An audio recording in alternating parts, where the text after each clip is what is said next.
আজিকা অসম বহুভাষিক সাহিত্য মঞ্চৰ ৬ষ্ঠ বাৰ্ষিক প্ৰতিষ্ঠা দিৱস পিকে ৰায় শিক্ষা কেন্দ্ৰত বাসুগাঁও চিৰাঙত কোনোৰকমে চৰকাৰে দিয়া নিৰ্দেশ অনুযায়ী পালন কৰে।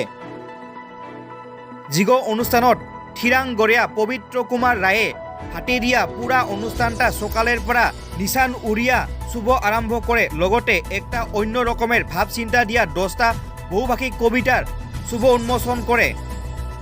ওরে ভিতরতে রাজবংশী অসমীয়া বেঙ্গলী হিন্দী আর ইংরাজী ভাষাক লগ লাগিয়া করে।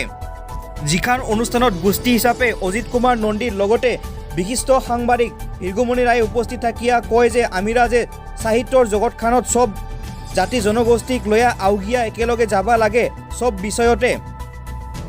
এরপরে আজিকা অনলাইন সাহিত্য প্রতিযোগিতার শুভ উন্মোচন করে বিশাল পালে। লগতে কয় আমি এই প্রতিযোগিতার জরিয়তে আহিয়া থাকা দিনগিলানত অনলাইন পত্রিকার উপরিও 3 মাহিয়া আলোচনী উলোৱাৰ কথাও কয়।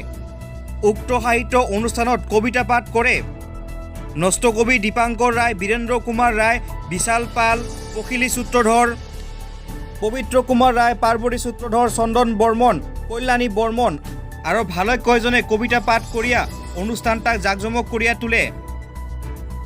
শেষত গড়িয়ায় সকলাকে বাবদাই জানোৱাৰ লগতে বিশেষ করিয়া সোনার কমতাপুর নিউজের প্রাণজিৎ রায়কো পুরা কষ্ট করিয়া সহযোগ করিয়া প্রচার করার জন্যে অসম বহুভাষিক সাহিত্য মঞ্চের ফালের পৰা মেলা মেলা বাবদাই জানায়।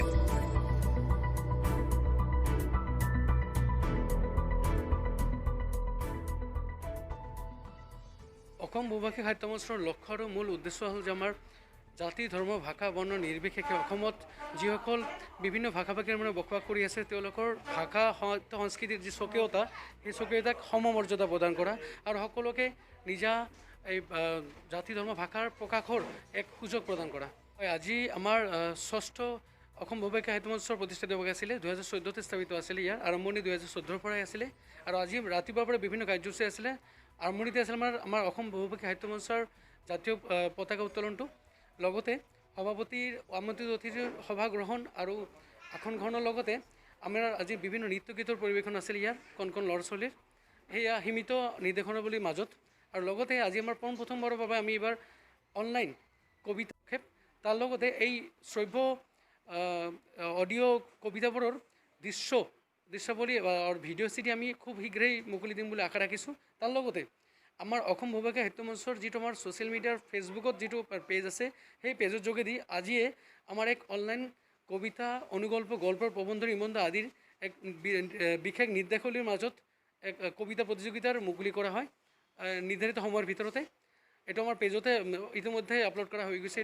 এইটোৰ ফলাফল আৰু নেক্সট বিৱৰণটো আমি আমাৰ অনলাইন যোগে প্ৰেৰণ কৰা হ'ব প্ৰতিযোগীসকললৈ।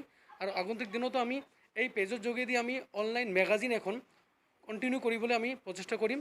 সেয়া মাহিকীয়া হ'ব পাৰে বা পষেকীয়া হ'ব পাৰে বা 3 মহীয়া হ'ব পাৰে।